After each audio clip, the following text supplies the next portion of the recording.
Hi friends, it's Connie, the late blooming crafter, and I wanted to come on and do a flip through of this journal that I showed in my last video that I was making using the floating spine, and I finally finished it yesterday. I guess I'm not quite done because I'm not sure if I want to put some beads on these or just cut them a little bit shorter, but I'm leaving them long for now because I haven't decided. I always feel like it's important to learn and try new things, and I feel really good about this journal because the floating spine was new to me and I really enjoyed doing that. And I think there was a few extra things in here that were new to me that I did, but I continue to learn and challenge myself. I really liked the way the cover turned out. The young woman's initials here. I took a card that I made the pretty cutout on. I took an old handkerchief or a vintage handkerchief and excuse me, cut it so that the round corners could be around the corners of the card that I made. Excuse me, I need to clear my throat. And then just continue to embellish until I liked the way it looked, and add a little bit of layering by putting more of the handkerchief behind there. And I glued the tie that will close the journal ribbon, real pretty, I think. And I glued that underneath everything there and put some more embellishments and layers here. I think it turned out very pretty. I like it a lot. So let's get into it. So I said in the last video, I may have prematurely decorated the inside. Next time I would wait to decorate the inside until I got my floating spine glued on, but that's okay. I still made it work. I used some Tim Holtz ephemera or wallpaper, vintage wallpaper for glued that on after I glued on this little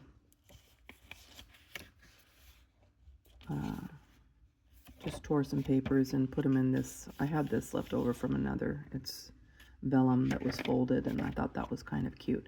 So that's all glued on to the inside cover. And then there's two signatures. And, well, before I go through those, let me show you the back cover. And so I glued on this, mostly because I just, sometimes glue seeps through, and there was a little bit of seeping and just discoloration on the back cover. So I glued that on there, and I thought the recipient can write on here. And I don't know. I think it's fine. I like it. I like it just fine. So I made some journaling cards to put in this flap. That one, nothing fancy on. That's the only one I guess I could go back and decorate that a little bit. This one I like a lot with the little lace and button on the top. It's one of the rabbit napkins that I decoupaged in a previous video.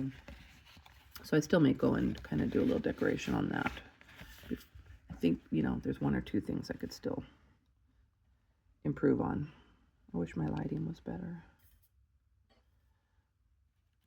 So just keep going here, and little bunny stamp and lace and buttons, more stamping, a little pin with beads, coffee dyed paper, some more folded coffee dyed paper for writing on, and a card that I made that's coffee dyed on the back, and then some digital print.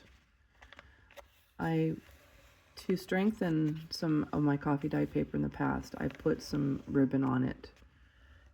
And I don't know that I love that idea after it's all said and done, because it doesn't want to lay as flat, maybe in the signature.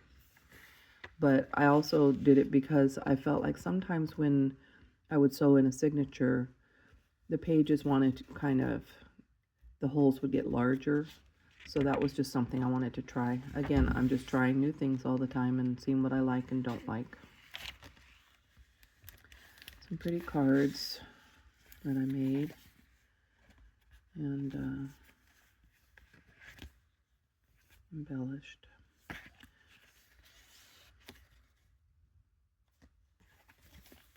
didn't glue that button down on the one side because I thought it might work to be a little bit of a tuck for tiny little cards, and I think it's holding up. Coffee dyed paper. I loved the the white ruffle that I used extensively throughout the journal.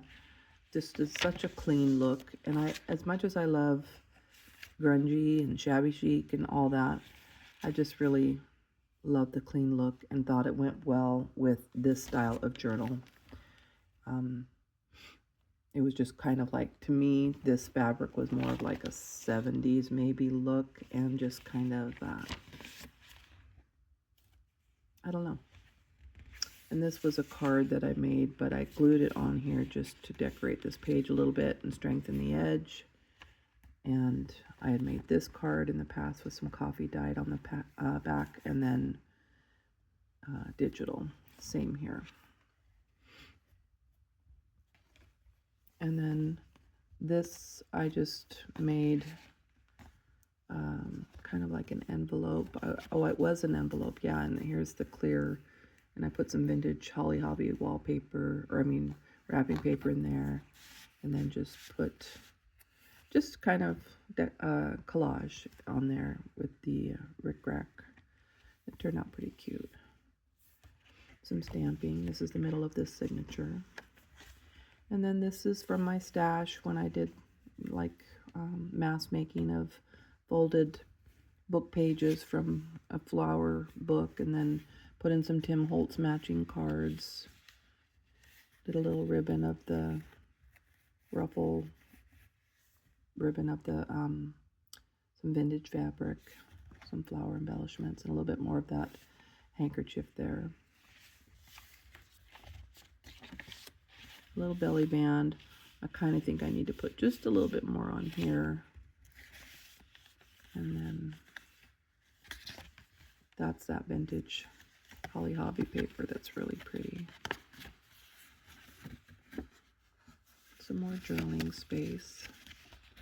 Tried to create lots of journaling space.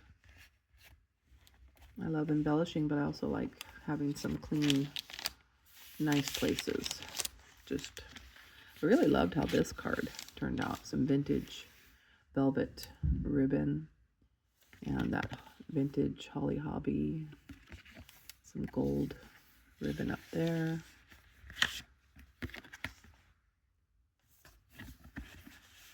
It's amazing how long everything takes when it's all said and done, isn't it? How much time we spend embellishing.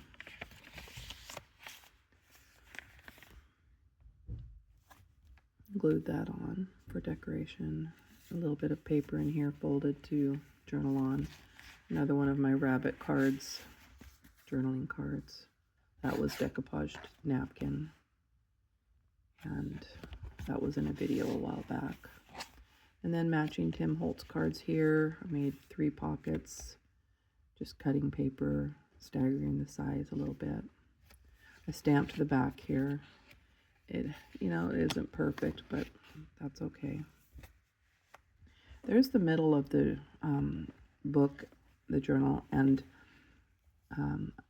I had mentioned in my previous tutorial about the floating spine that Anne of Old Acina, who I learned how to do this from on YouTube, from Old Acina Scraps, she had a little bit of an area here that showed through on her shabby chic journal, and she filled it in with some cotton that was kind of wrinkly, and I used this fabric here and then a little bit of this lace, ruffly lace, to fill in so that you're not seeing that blank spot there. And I think it looks really nice. Here I used a little bit of Tim Holtz. It's a fabric. Can't remember the word for what this is called. Tape. Anyway, because this, when I folded it, wanted to kind of show the white core through. So a little bit of a vintage button, a pretty card I made. Made sure to put a line. I glued this lined paper on the back of this cardstock paper, so there was a place to write. And then book page that I used a curved ruler to tear. Stamped a little bit there with an IOD stamp back from my furniture updating days. I have a bunch of IOD stamps. And then another pretty card that I just am paper clipping on. I have this thread. I can't remember where I got this from, but it's just all kinds of colored thread. I kind of like that. So I just use that up here with a little bit of ruffle. And then stamp and glued some flowers on. I like that look that she's tossing flowers to the ground there. More coffee dyed digital paper, some stamping, little bulb with a pretty vintage button, pink button, more lace or more ruffle. And this is a Tim Holtz from that wallpaper ephemera. Pretty cardstock paper from my stash. Coffee dyed, more coffee dyed. And then I decorated this with a lot of the paper doily. Made a pocket, put some tape there. Why can't I think of the kind of tape that it is? I don't know. It'll come to me. I need to have a piece of paper that has all the words I often seem to forget. And then this is one of the things that I mentioned. I try to always do something different and new and learn how to do something. And I had wanted to make one of these. And then I turned it around. That could have been the end of it right there, but I turned it around and made one from the other side. So there's a lot of journaling space.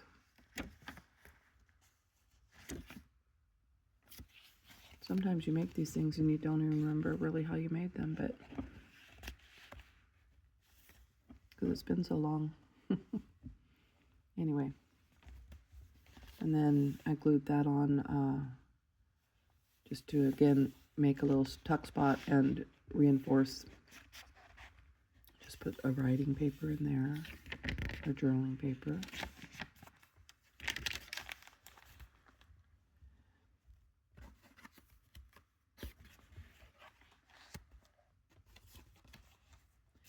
Made a pocket here. Used some of the wallpaper that was left over from the Tim Holtz. Some Tim Holtz cards for journaling.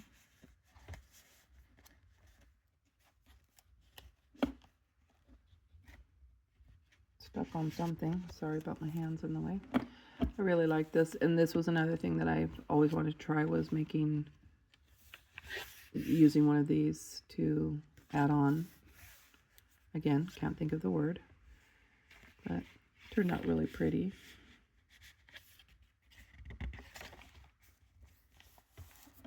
Little pocket with some more cards that all match from the Tim Holtz ephemera.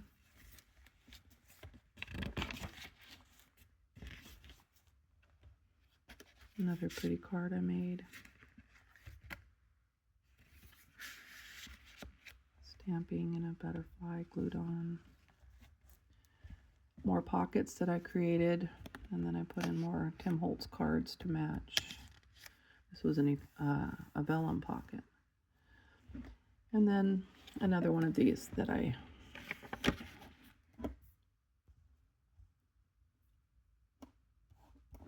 sorry, get that out, my hands are dry. So lots of journaling space. I really, really love how it turned out.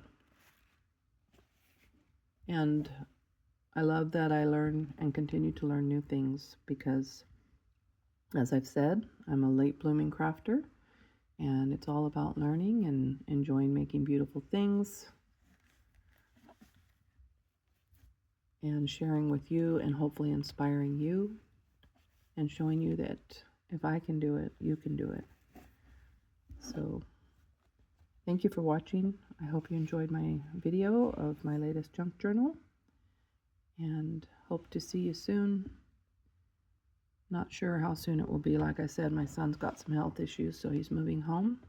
I did allow myself to keep some space in this big room that I had just recently, maybe a few months back, made into my large craft room. And I condensed everything to make room for him, because that's the priority right now. So it may be a while before I can make another video, but I'm sure I'll get back to it at some point. So thank you again and take care. Bye-bye.